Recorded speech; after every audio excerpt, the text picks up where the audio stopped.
آپ صلی اللہ علیہ وسلم نے فرمایا کہ سعد بڑا غیرت مند ہے، اللہ بھی بڑا غیرت مند ہے اور میں بھی بڑا غیرت مند ہوں۔ سعد کی تعریف غیرت مندی کی لیکن حضرت سعد کو قانون کو ہاتھ میں لینے کا حکم نہیں دیا۔ یہ کیا طریقہ ہے؟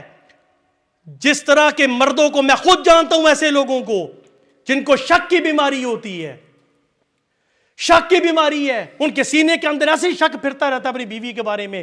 کئی لوگ مجھ سے رابطہ کرتے ہیں، اگر یہ حکم دے دیا جائے کہ غیرت کے نام پہ قتل کرو، خدا کی قسم سینکڑوں لوگ زیر زمین روز دفن ہو جائیں۔ دیکھنے کا شکریہ۔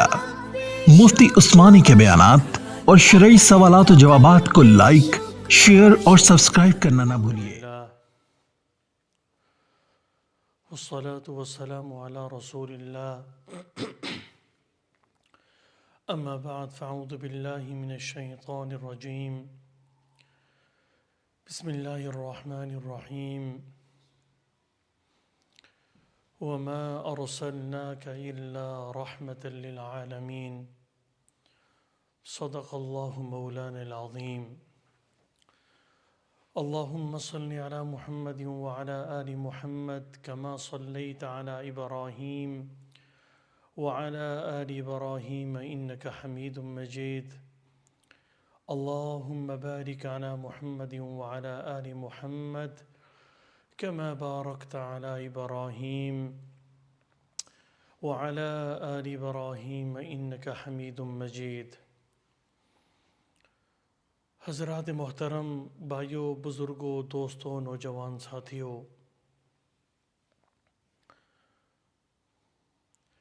ایک کامیاب زندگی کے لیے انسان کو اپنا ایک کامیاب آئیڈیل چاہیے ہوتا ہے۔ اب یہ انسان پر ہے کہ وہ اپنا آئیڈیل کس کو بناتا ہے۔ اب آئیڈیل ہونے کے لیے، ایک مثال ہونے کے لیے، ایک نمونہ ہونے کے لیے آپ کے پاس ایک ایسی شخصیت ہونی چاہیے جس میں سارے کمالات موجود ہوں۔ اگر صبر کے حوالے سے دیکھیں، وہ صبر کا پیکر ہو۔ اگر شکر کے حوالے سے دیکھیں تو وہ بہت بڑا رب کا شکریہ ادا کرنے والا ہو۔ اگر عوام کی خدمت کے لحاظ سے دیکھا جائے تو وہ عوام کی خدمت کرنے والا ہو، یعنی ہر نوعیت سے، ہر پہلو سے وہ کامل ہو۔ اگر ہم مشرق اور مغرب، شمال و جنوب میں نظر دوڑاتے ہیں تو ہم جس شخصیت کو بھی آئیڈیل بنانا چاہیں، ممکن ہے کہ وہ اس کو ایک پہلو میں کمال حاصل ہو، ایک چیز میں کمال حاصل ہو اور دوسری چیزوں میں وہ کامل نہ ہو۔ لیکن اللہ رب العزت نے اس کائنات و ہست و بود پر اپنی بے پناہ نوازشات کرتے ہوئے، بہت بڑی رحمت سے اس کائنات کو نوازتے ہوئے، اس امت مسلمہ کو ایک ایسی شخصیت سے مستفید فرمایا کہ جو ہر پہلو سے کامل اور اکمل ہے، جس میں کسی قسم کا کوئی عیب موجود نہیں ہے۔ اسی وجہ سے قرآن مجید کے اندر اللہ رب العزت نے اس چیز کو بڑے وثوق اور دعوے کے ساتھ بیان فرمایا، لَقَدْ كَانَ لَكُمْ فِي رَسُولِ اللَّهِ أُسْوَةٌ حَسَنَةٌ۔ اگر تم کسی کو اپنا آئیڈیل بنانا چاہتے ہو تو پھر بہترین نمونہ رسول اللہ صلی اللہ علیہ وسلم کی ذات گرامی کے اندر موجود ہے۔ کامل اور اکمل ہر پہلو سے. شوہر ہونے کی حیثیت سے دیکھیں, استاد ہونے کی حیثیت سے دیکھیں, امیر ہونے کی حیثیت سے دیکھیں, تاجر ہونے کی حیثیت سے دیکھیں, باپ ہونے کی حیثیت سے دیکھیں, استاد ہونے کی حیثیت سے دیکھیں, پیر ہونے کی حیثیت سے دیکھیں, دوست ہونے کی حیثیت سے دیکھیں, ہر پہلو میں آپ کامل اور اکمل نظر آتے ہیں. اللہ اکبر. اور آج نوجوان کا آئیڈیل, ایک مسلمان کا آئیڈیل بھی رسول اللہ صلی اللہ علیہ وسلم کی ذات گرامی ہونی چاہیے. آپ کی سیاست بھی پاک, آپ کی تجارت بھی پاک, آپ کے معاملات بھی پاک. اور اللہ نے جو صفات آپ کو عطا فرمائی, بلکہ میں یوں کہتا ہوں کہ اللہ نے جتنی بھی صفات سارے انبیاء علیہم السلام کے اندر رکھیں, مختلف نبیوں کے اندر مختلف اوصاف رکھے گئے. اگر یوں کہا جائے تو بجا ہوگا اور مبالغہ نہیں ہوگا. سارے نبیوں کے کمالات کو اللہ نے ایک نبی جناب محمد رسول اللہ صلی اللہ علیہ وسلم کے اندر جمع فرما دیے. لا الہ الا اللہ. اور آپ کو پوری کائنات کے لیے رحمت بنا کے بھیجا گیا. میرے بھائیو, اللہ رب العزت کی ایک صفت ہے رحمت, اور اللہ اپنی رحمت کے بارے میں دعویٰ کرتے ہوئے فرماتے ہیں وَرَحْمَتِي وَسِعَتْ كُلَّ شَيْءٍ, میری رحمت ہر چیز پر غالب, ہر چیز پر چھائی ہوئی ہے. اور جس طرح کائنات میرے رب کی رحمت سے مستفید ہو رہی ہے, یہ تاثر غلط ہے کہ صرف اللہ کی رحمت سے مسلمان مستفید ہوتے ہیں. کائنات کا کافر بھی اللہ کی رحمت سے مستفید ہو رہا ہے. اگر اللہ کی رحمت سے کافر مستفید نہ ہوتا تو اسے ایک گھونٹ پانی پینے کو نہ ملتا.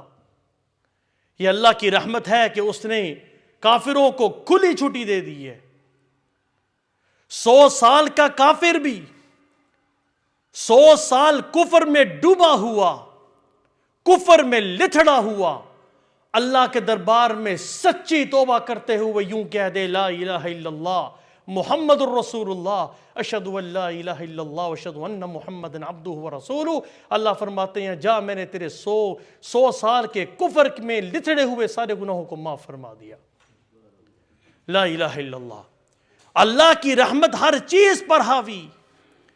جس طرح میرے رب کی رحمت سے ساری کائنات مستفید ہو رہی ہے, اسی طرح میرے نبی کی رحمت سے ساری کائنات کا ذرہ ذرہ مستفید ہو رہا ہے. وَمَا أَرْسَلْنَاكَ إِلَّا رَحْمَةً لِّلْعَالَمِينَ. ہم نے آپ کو سارے جہانوں کے لیے, جہان میں کافر بھی ہیں, مسلمان بھی ہیں, جمادات بھی ہیں, نباتات بھی ہیں, بے زبان جانور بھی موجود ہیں, سب کے لیے رحمت بنا کے بھیجا ہے. اور یاد رکھیے یہ کائنات مخلوقات سے بری ہوئی ہے. اور آپ کو یہ میں بات بڑے دعوے کے ساتھ کہہ رہا ہوں, آج یہ مخلوقات جو بچی ہوئی ہے, یہ مخلوقات جو قائم ہے, یہ ایمان والوں کی وجہ سے ہے. آپ صلی اللہ علیہ وسلم نے فرمایا کہ جب اس سرزمین دنیا پر کوئی شخص ایسا نہیں بچے گا جو اللہ اللہ کہنے والا ہو, اس وقت قیامت برپا ہو جائے گی. قیامت کس پہ برپا ہوگی؟ کافروں پہ, مسلمانوں پہ نہیں. اس لیے کہ جب قیامت قائم ہوگی اس کائنات و ہست و بود میں لا الہ الا اللہ کہنے والا کوئی بھی نہیں ہوگا. اسی ایمان والوں کی وجہ سے آج دنیا قائم ہے, اور میرے اور آپ کے سینوں میں اور ہماری نسلوں میں, ہمارے آبا و اجداد میں آج جو ایمان موجود ہے وہ میرے نبی جناب محمد الرسول اللہ صلی اللہ علیہ وسلم کی رحمت کی بدولت موجود ہے. آج ہم جو مسلمان ہیں ہمارے گھروں کے اندر جو لا الہ الا اللہ کی صدائیں اور قرآن مجید کی تلاوتوں کی آواز آتی ہے، یہ میرے نبی کی رحمت اور آپ کی آمد کا نتیجہ ہے۔ اللہ اور پوری کائنات کے لیے میرا نبی رحمت کس طرح ہے؟ آپ صلی اللہ علیہ وسلم نے فرمایا کہ یہ مخلوقات اللہ کا عیال ہے، یہ مخلوقات اللہ کا عیال ہے، تم اس سے محبت کیا کرو۔ جو اللہ کی مخلوقات سے محبت کرتا ہے، رب اس سے محبت کرتا ہے، اور جو اللہ کے کنبے سے، اللہ کے عیال سے اچھا ہے، رب اس کے ساتھ بھی وہی معاملہ کرتا ہے جو مخلوقات کے ساتھ وہ کرتا ہے۔ تو اس لحاظ سے میرا نبی ساری کائنات کے لیے رحمت بن کے آیا۔ میرا نبی تو بے زبان جانوروں کے لیے بھی رحمت بن کے آیا۔ آپ صلی اللہ علیہ وسلم کے بارے میں آتا ہے، آپ سفر میں تھے، قضاء حاجت کی ضرورت پڑی، اور صحابی کہتے ہیں کہ آپ چل پڑے ایک ایسے مقام کی طرف جہاں آپ قضاء حاجت کر سکیں۔ تو آپ نے دیکھا کہ وہاں ایک اونٹ موجود ہے۔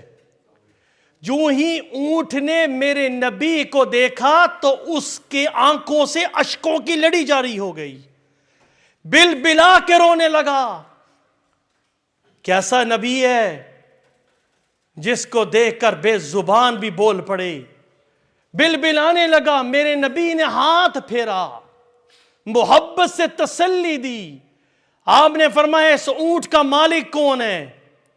کہا کہ فلاں آدمی ہے۔ کہا کہ خدا سے ڈرتے نہیں ہو؟ یہ اونٹ اپنی زبان میں شکایت کر رہا ہے کہ میرا مالک مجھ سے زیادہ کام لیتا ہے اور مجھے کھانے کے لیے پورا نہیں دیتا۔ پھر آپ نے فرمایا کہ ان بے زبان جانوروں کے معاملے میں رب سے ڈرو، اور ان پر طریقے کے ساتھ سواری کیا کرو۔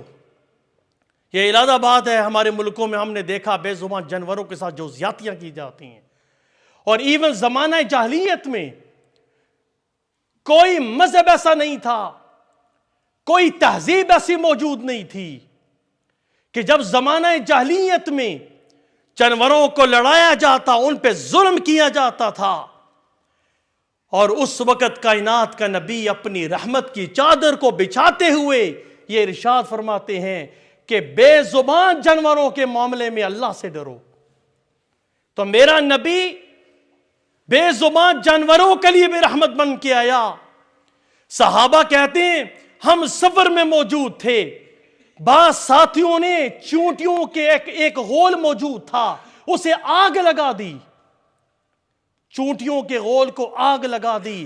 آپ علیہ السلام نے پوچھا کہ اس کو آگ کس نے لگائی ہے؟ ہم نے کہا کہ اللہ کے رسول چونٹیاں موجود تھی، ہم نے آگ لگا دی۔ آپ علیہ السلام نے فرمایا کہ اللہ کے علاوہ کسی آدمی کو یہ حق نہیں ہے وہ کسی کو آگ کا عذاب دے سکے۔ آج ہمارے ملکوں میں قتل کر کے لاشوں کو جلا دیتے ہیں۔ اتنی پستی میں معاشرہ چلا گیا کہ چونٹیوں کے غول پر آگ، یعنی چونٹیوں کے غول کو آگ سے جلانے والے ان کو تنبیہ کی جا رہی ہے کہ تمہارے لیے بے زبان جانوروں کو بھی آگ سے جلانے کی اجازت نہیں ہے۔ چاہے جائے کہ کسی مسلمان کو اور کسی انسان کو مار کے اسے زندہ جلا دیا جائے یا اسے مار کے جلا دیا جائے، یہ قطعاً اس کی اجازت نہیں ہے اسلام میں۔ اللہ اکبر۔ تو بے زبان جانوروں کے لیے میرا نبی رحمت بن کے آیا۔ میرے بھائیوں، کافروں کے لیے میرا نبی رحمت بن کے آیا۔ پہلے دور میں کیا ہوتا تھا؟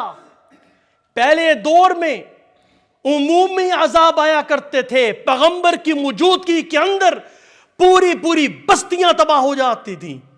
اللہ خود قرآن مجید کے اندر ارشاد فرماتے ہیں فَكُلًّا أَخَذْنَا بِذَنبِهِ وَمِنْهُمْ مَنْ أَرْسَلْنَا عَلَيْهِ حَاصِبًا وَمِنْهُمْ مَنْ أَخَذَتْهُ الصَّيْحَةُ وَمِنْهُمْ مَنْ خَسَفْنَا بِهِ الْأَرْضَ، کہ ان کو ان کی گناہوں کی بدولت انہیں پکڑ لیا گیا، بعضوں کو زمین میں دنسا دیا گیا، بعضوں پر پتھراؤ کیا گیا، تیز آندیاں بھیجی گئیں، لیکن رسول اللہ صلی اللہ علیہ وسلم کی رحمت کی بدولت آپ کی امت پر عمومی عذاب نہیں آیا۔ گو کہ اس وقت کے کافروں نے وہ ظلم اور تشدد اور بربریت امام الانبیاء پہ ڈھائی کہ آپ نے فرمایا کہ جتنی تکالیف مجھے دی گئی ہیں اللہ کے لیے، اس سے پہلے کسی نبی کو اتنا تشدد اور بربریت کا نشانہ نہیں بنایا گیا جتنا میں رسول اللہ صلی اللہ علیہ وسلم کو بنایا گیا، جتنا مجھے ڈرایا گیا، اس سے پہلے کسی نبی کو اللہ کے لیے اتنا نہیں ڈرایا گیا۔ لیکن اس کے باوجود میرے نبی نے اپنی زبان سے کسی غیر مسلم کے لیے بد دعا نہیں کی، حتیٰ کہ صحابہ کہتے ہیں رسول اللہ صلی اللہ علیہ وسلم کو، اے اللہ کے رسول، یہ مشرکین، یہ کفار آپ کے ساتھ ظلم و تشدد اور بربریت کا بازار گرم کرتے ہیں، آپ ہاتھ اٹھائیں خدا ابر رحمت کا نزول کر دیتا ہے، آپ کے ہاتھ چہرے پہ نہیں جاتے، اس سے پہلے آپ کی دعا قبول ہو جاتی ہے، اے اللہ کے رسول ان کافروں کے لیے بد دعا کریں۔ آپ نے فرمایا وَمَا أَرْسَلْنَاكَ إِلَّا رَحْمَةً لِلْعَالَمِينَ، میرے رب نے مجھے زحمت بنا کے نہیں بھیجا بلکہ حتیٰ کہ کافروں کے لیے مجھے رحمت بنا کے بھیجا ہے۔ آپ طائف کا سفر دیکھ لیں امام الانبیاء کا علیہ السلام، آپ پر تشدد کیا جاتا ہے، پتھراؤ کیا جاتا ہے، آپ کے پاؤں لہولہان ہو جاتے ہیں، اور آپ کو یہ کہا جاتا ہے اللہ کی طرف سے، اے اللہ کے نبی، اگر آپ حکم کریں اس طائف میں رہنے والے یہ جو بدبخت لوگ ہیں جو آپ پر پتھراؤ کر رہے ہیں، ایک اشارہ کریں، یہ فرشتہ اس بستی کو کچل دے گا دونوں پہاڑوں کے درمیان۔ میرے نبی نے اپنی رحمت کی چادر برساتے ہوئے اور پھول برساتے ہوئے، بچھاتے ہوئے چادر کیا کہا کہ اے اللہ، مجھے معلوم ہے کہ طائف کے لوگوں نے میرے ساتھ زیادتیاں کی ہیں، میں تیرا حکم لے کے گیا تھا ان کے دروازے پر، ان کی چوکھٹوں پر میں لا الہ الا اللہ کا پیغام لے کے گیا تھا، انہوں نے پاؤں کی ٹھوکر سے میرے آپ کے اس میسج کو ٹھکرا دیا، لیکن اللہ آپ نے مجھے رحمت بنا کے بھیجا ہے۔ کوئی بات نہیں ہے، ممکن ہے کہ انہوں نے اگر نہیں قبول کیا تو بہت ممکن ہے کہ ان کی نسلوں میں کوئی ایسے لوگ آئیں کہ جو لا الہ الا اللہ کا پرچم بلند کر دیں، اور پھر ہوا، ان کی نسلوں میں مسلمان پیدا ہوئے۔ تو میرا نبی ساری کائنات کے لیے رحمت بنا، کافروں کے لیے رحمت بنا، عمومی عذاب سے محفوظ ہوئے، اور میرا نبی دنیا کے اندر مسلمانوں کے لیے بھی رحمت بنا۔ میرے بھائیوں، پہلے دور میں، پہلی شریعتوں میں مال غنیمت حلال نہیں تھا، فَكُلُوا مِمَّا غَنِمْتُمْ حَلَالًا طَيِّبًا، پہلے دور میں مال غنیمت حلال نہیں تھا، لیکن امت مسلمہ، امت محمدیہ کے لیے صلی اللہ علیہ وسلم مال غنیمت حلال کر دیا گیا۔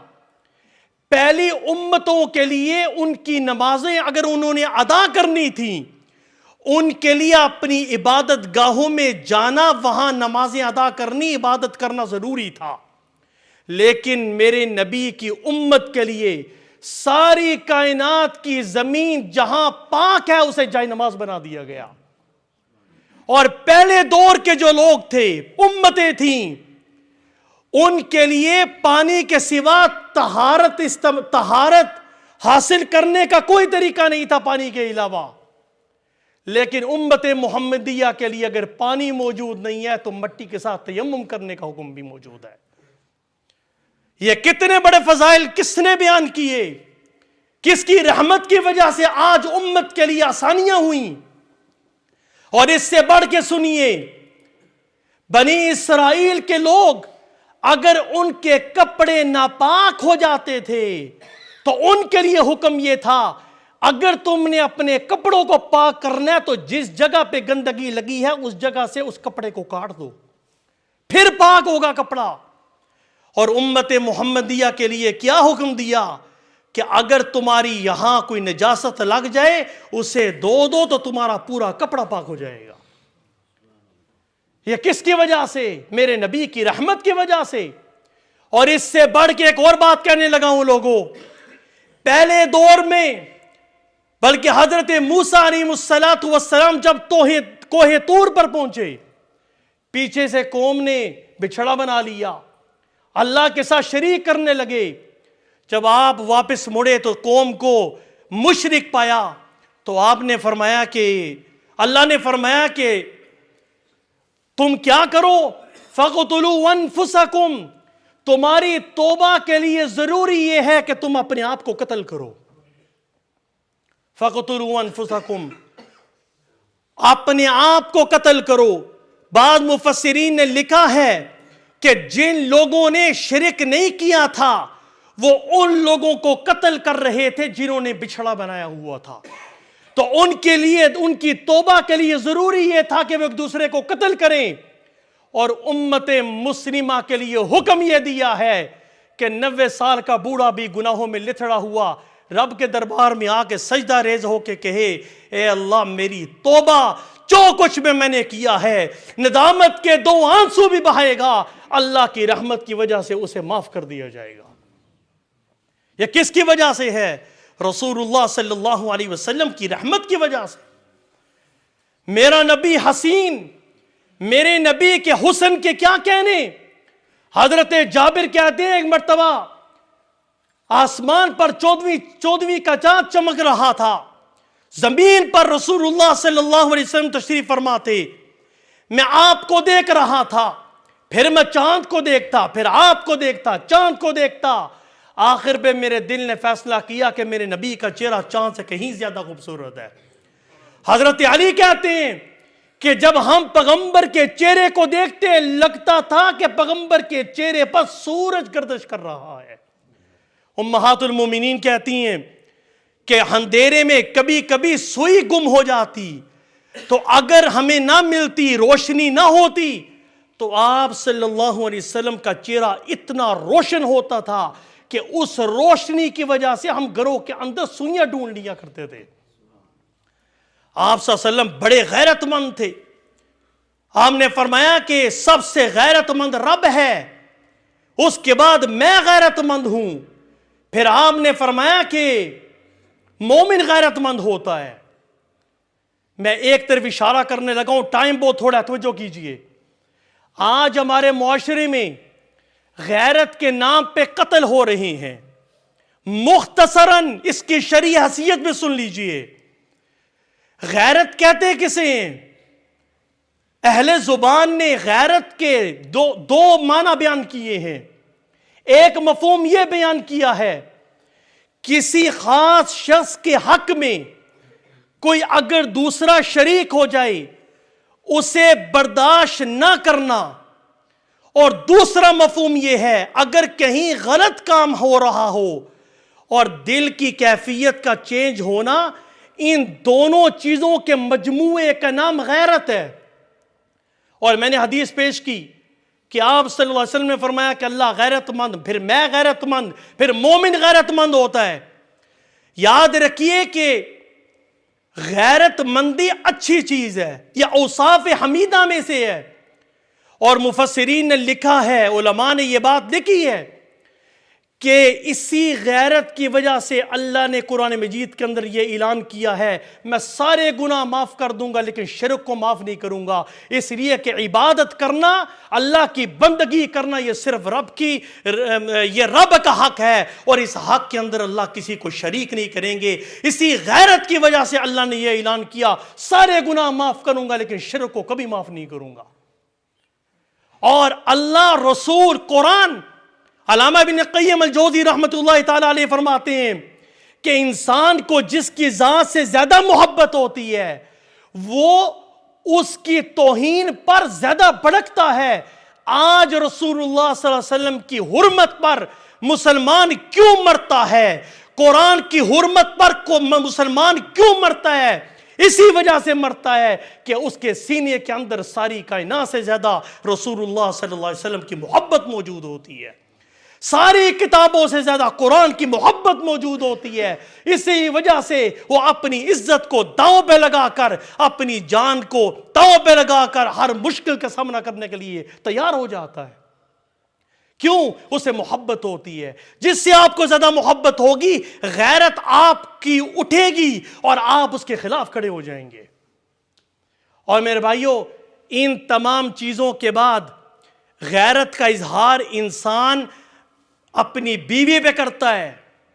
اس کے بعد یہ ایک طبیعی چیز ہے اور اس کی مثالیں بہت ساری موجود ہیں، ٹائم نہیں ہے، میں ایک مثال پیش کرنے لگا ہوں۔ آپ صلی اللہ علیہ وسلم گھر میں تشریف لائی، حضرت عائشہ رضی اللہ تعالی عنہ کے پاس ایک نوجوان بیٹھا ہوا تھا۔ آپ صلی اللہ علیہ وسلم کا چہرہ مبارک تبدیل ہو گیا، متغیر ہو گیا۔ اما عائشہ نے جب دیکھا کہ نبوت کا چہرہ متغیر ہونا شروع ہوا ہے تو فوراً وضاحت کر دی، اے اللہ کے رسول، آپ نے اس نوجوان کو پہچانا نہیں ہے، یہ میرا رضائی بھائی ہے، رضائی بھائی ہے۔ یہ ایک طبیعی چیز ہے کہ انسان کی غیرت اٹھتی ہے اور گھر کے ماحول کو صحیح کرنے کے لیے غیرت کا موجود ہونا ضروری ہوتا ہے۔ اسی وجہ سے حضرت عمر رضی اللہ تعالیٰ عنہ نے یہ بات کہی تھی، اے اللہ کے رسول صلی اللہ علیہ وسلم، ہم آپ کی مجلسوں میں آتے ہیں، کافر بھی آتے ہیں، منافق بھی آتے ہیں۔ اس وقت پردے کا حکم نازل نہیں ہوا تھا۔ آپ کے محفلوں کے اندر یہ لوگ آتے ہیں، ان کی نظریں بیویوں پر، آپ کی بیویوں پر، آپ کی بیٹیوں پر پڑتی ہیں، ان کو سامنے نہ کیا کریں۔ لیکن اس وقت حکم نازل نہیں ہوا تھا، لیکن حضرت عمر کی اس بات کے بعد سورہ احزاب کی آیات نازل ہو گئیں پردے کے بارے میں۔ آپ صلی اللہ علیہ وسلم جنت میں تشریف لے گئے، خواب میں آپ نے بڑا خوبصورت محل دیکھا، ایک عورت کو دیکھا کہ وہ وضو کر رہی ہے۔ آپ نے فرمایا میرا دل کیا میں اندر داخل ہو جاؤں، لیکن پھر مجھے حضرت عمر کی غیرت کا خیال آ گیا کہ یہ حضرت عمر کا محل ہے اور حضرت عمر بڑے غیرت مند ہیں۔ اور پھر آپ نے بتایا بھی حضرت عمر کو کہ جنت میں نے تیرا محل دیکھا، میرا دل کیا میں اندر داخل ہوں، لیکن تیری غیرت مانے آ گئی۔ حضرت عمر رونے لگے، اللہ کے رسول میں آپ پر غیرت کر سکتا ہوں؟ جب یہ آیات نازل ہوئیں کہ جو آدمی زنا کرے گا اور اس کی سزا بیان کی گئی، تو حضرت سعد رضی اللہ تعالیٰ عنہ نے رسول اللہ صلی اللہ علیہ وسلم کو ایک بات کہی تھی، اے اللہ کے رسول، اگر میں 4 گواہ، اگر میں اپنی بیوی کو کسی غیر مرد کے ساتھ دیکھوں تو میں کہاں سے اس مرد کو ڈھونڈتا پھروں گا؟ میں 4 گواہ کہاں سے لاؤں گا؟ میں نے اپنی آنکھوں سے دیکھا ہوگا اپنی بیوی کو کسی غیر کے ساتھ خود دیکھا ہوگا، میں کہاں سے ڈھونڈوں گا؟ آپ صلی اللہ علیہ وسلم نے فرمایا کہ سعد بڑا غیرت مند ہے، اللہ بھی بڑا غیرت مند ہے اور میں بھی بڑا غیرت مند ہوں۔ سعد کی تعریف غیرت مندی کی، لیکن حضرت سعد کو قانون کو ہاتھ میں لینے کا حکم نہیں دیا۔ یہ کیا طریقہ ہے؟ جس طرح کے مردوں کو میں خود جانتا ہوں، ایسے لوگوں کو جن کو شک کی بیماری ہوتی ہے، شک کی بیماری ہے، ان کے سینے کے اندر ایسے ہی شک پھرتا رہتا ہے اپنی بیوی کے بارے میں۔ کئی لوگ مجھ سے رابطہ کرتے ہیں، اگر یہ حکم دے دیا جائے کہ غیرت کے نام پہ قتل کرو، خدا کی قسم سینکڑوں لوگ زیر زمین روز دفن ہو جائیں۔ یہ ایسا نہیں کر سکتے ہم۔ اور شک کی بنا پر غیرت کے کتنے ایسے لوگوں کو ہم جانتے ہیں کہ شک کی بنا پر اپنی بیوی پر کوئی ثبوت نہیں ہے، لیکن اس پر جو ہے وہ الزام تراشی کرتے ہیں۔ تو یہ آپ صلی اللہ علیہ وسلم نے فرمایا کہ غیرت مندی اچھی چیز ہے، لیکن یاد رکھو جو ایسے ہی غیرت مندی ہوتی ہے جس کی کوئی سبب نہیں ہوتا، کوئی وجہ نہیں ہوتی، اللہ کو وہ غیرت مندی پسند نہیں ہے۔ تو بھائی یہ جو قتل و غارت گری کا بازار ہمارے معاشرے میں گرم ہے، اس پہ پابندی لگنی چاہیے، اس کے خلاف آواز اٹھنی چاہیے۔ یہ کہاں کا اصول ہے کہ غلطی جو ہے وہ شک کی بنا پہ جو کہ وہ قتل کر دیتے، قانون کو ہاتھ میں کیوں لیتے ہو؟ قانون کے دروازے کو کھٹکھٹاؤ۔ اور یاد رکھو جس نے ایک قتل کیا اس نے پوری کائنات کو قتل کیا، اور جس نے ایک زندگی کو بچایا اس نے پوری انسانیت کو بچا دیا۔ آخری بات، صنعاء شہر کے اندر یمن میں ایک قتل ہو گیا تھا۔ حضرت عمر نے فرمایا میرے سامنے، میرے دروازے پر، میرے کٹہرے کے سامنے مجھے قاتل ملنا چاہیے۔ اگر قاتل مجھے نہ ملا، اس رب کی قسم جس کے قبضہ قدرت میں عمر کی جان ہے، اگر مجھے ایک شخص کے قتل کے لیے پورے صنعاء شہر کو قتل کرنا پڑا تو خدا کی قسم اسے ضرور قتل کر کے رہوں گا۔ تو اللہ رب العزت سے دعا ہے کہ جو میسج ہے رسول اللہ صلی اللہ علیہ وسلم کی آمد کا اور آپ کی رحمت کا اور آپ کی تعلیمات کا، اللہ رب العزت سے دعا ہے کہ اللہ ہم سب کو عمل کرنے کی توفیق عنایت فرمائے۔ وآخر دعوانا ان الحمد للہ رب العالمین۔